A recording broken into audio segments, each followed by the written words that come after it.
Assalamualaikum warahmatullahi wabarakatuh. Waalaikumsalam warahmatullahi wabarakatuh. Alhamdulillah, salatu wassalamu ala rasulillah wa ala alihi wa ashabihi wa man tabi'ahum bi ihsan ila yaumiddin. Jamaah asar yang dirahmati Allah subhanahu wa ta'ala, Allah subhanahu wa ta'ala setelah menciptakan kita tidak membiarkan kita hidup tanpa arah. Setelah Allah ciptakan, Allah tidak biarkan, tapi Allah arahkan ke arah yang baik dengan mengutus para nabi dan para rasul, mengingatkan kepada kebaikan-kebaikan, mengingatkan bahwa setelah hidup ini ada hidup lagi, bukan hidup hanya satu kali. Hidup hanya satu kali untuk beramal, yang hidup yang kedua untuk memetik hasil dari amalan hidup. Jadi Allah utus para nabi, para rasul, kemudian dilengkapi dengan kitab, kitab-kitab sebagai pedoman hidup. Ini berarti Allah Ta'ala menyayangi kita.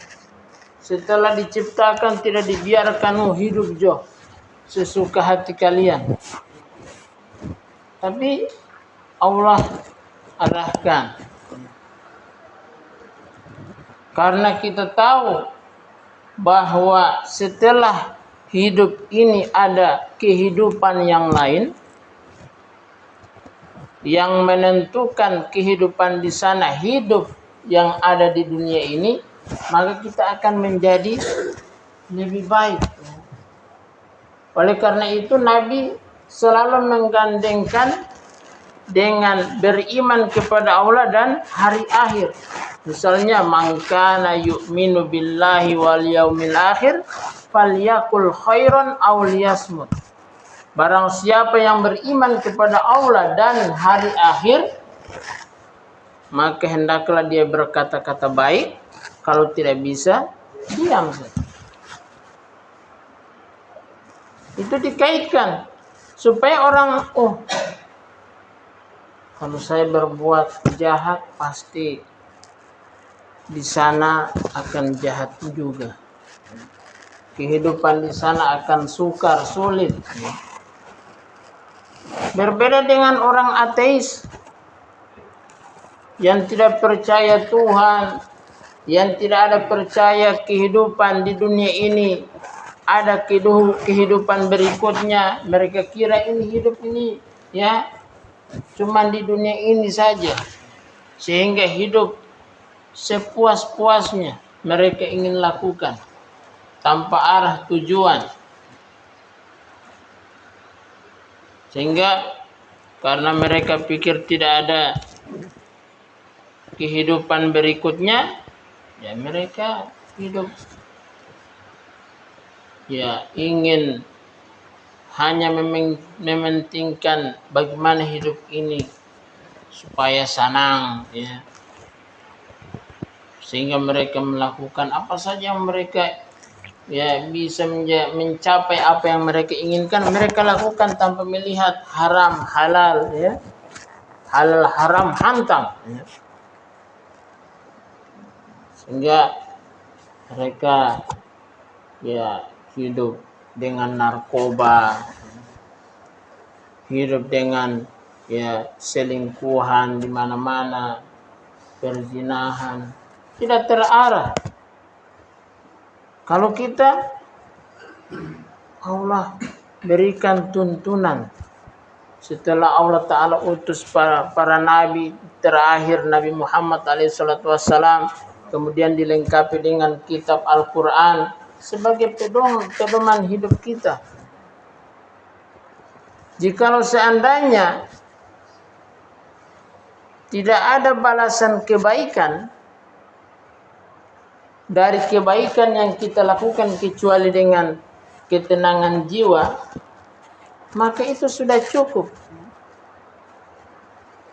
Kan menurut pikiran kita, sebagai logika kita, kalau kita baik dengan orang, maka di mana-mana kita akan diterima.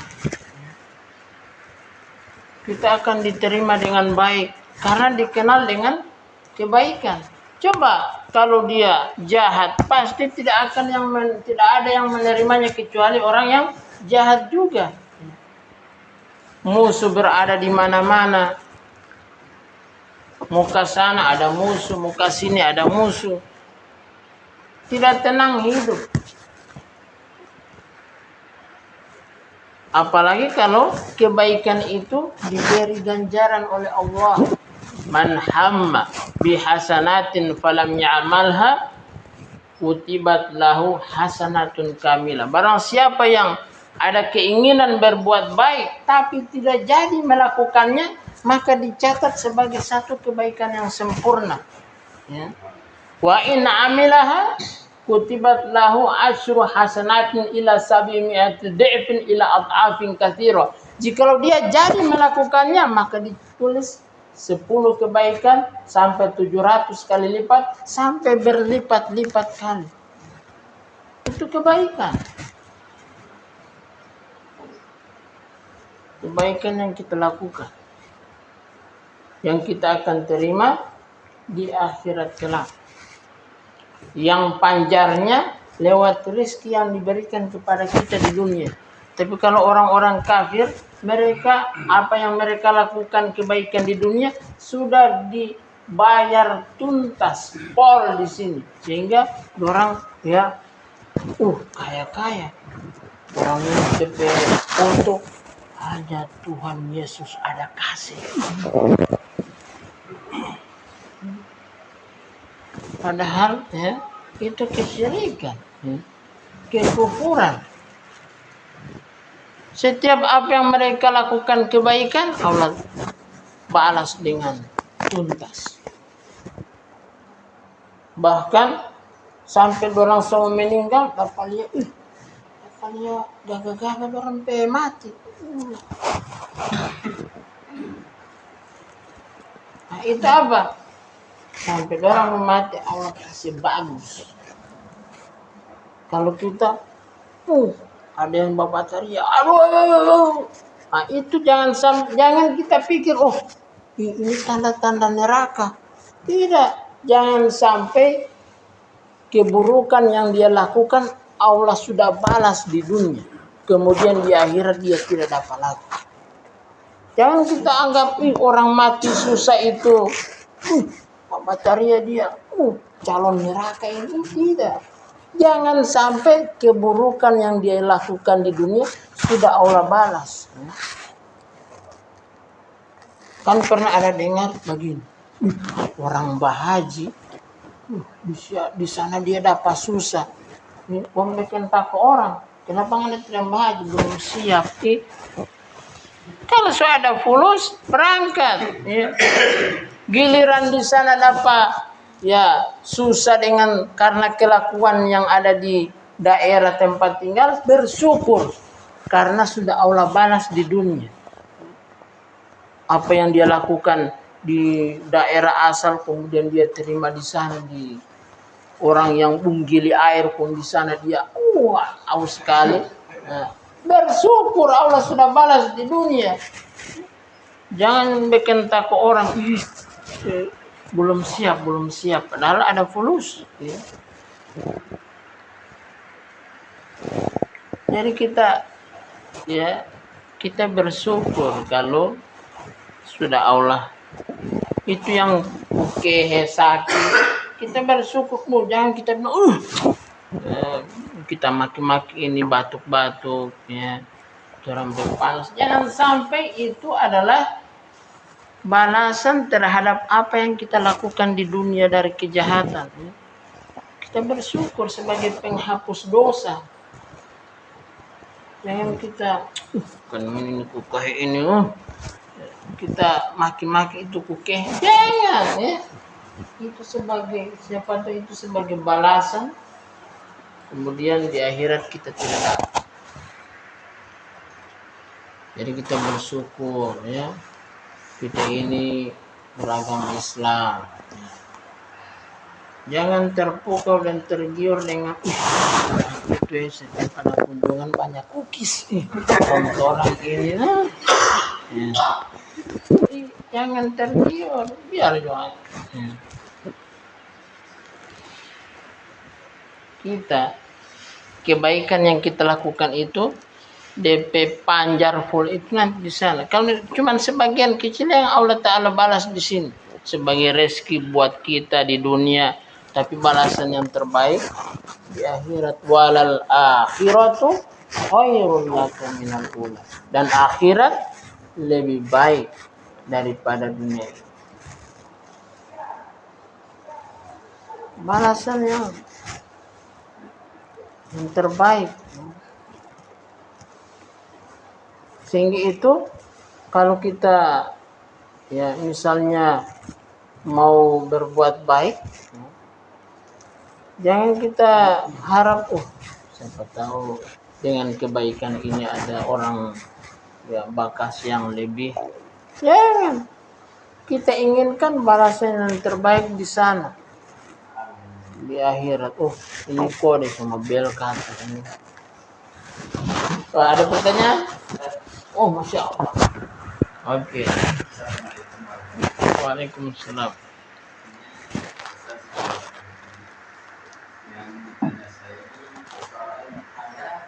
Orang yang mencari pahala contoh di haji, tapi keadaan zaman kapan haji di sana dia tidak jelaskan keluarganya. Seperti apa itu wajar dari dapat bulan di sana juga. Jadi dia kurang beres di daerah, kemudian di sana dia tidak dapat rasa apa-apa. Enggak.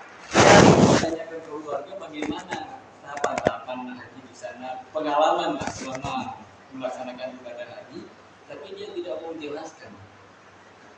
Iya. Iya. Jadi masing-masing orang itu di sana berbeda-beda dengan pengalaman spiritualnya. Berbeda-beda, tidak sama. Ada orang yang menge-menge. Di sana kita baik-baik, tidak ada ujian. Jangan sampai itu bala juga. Biar mau simpan nanti di akhirat DP balasan. Bikin takut. Dia menge-menge orang lain dapat kesulitan dia. Kita di sana tidak dapat apa-apa. Jangan sampai itu Allah simpan nanti satu kali balas di akhirat. Bikin takut. Tapi masing-masing pengalaman spiritual di tanah suci itu berbeda-beda orang. Sehingga kita dengar berbeda-beda. Ada orang yang tidak mau cerita, mungkin ya dia malu kan. Atau dia mau merahasiakan sesuatu yang dia rasakan. Gitu. Ada pertanyaan lain? Pas. Iya. Semoga bukan pasti. Oke, kita sudah sampai di sini. Haji itu adalah panggilan. Saya tidak ada fulus, tapi alhamdulillah tahun 2012 ada naik haji. Lewat mana? Lewat Sarung Dayang. Sarung Dayang itu dia berangkatkan 7 orang, termasuk saya. Alhamdulillah.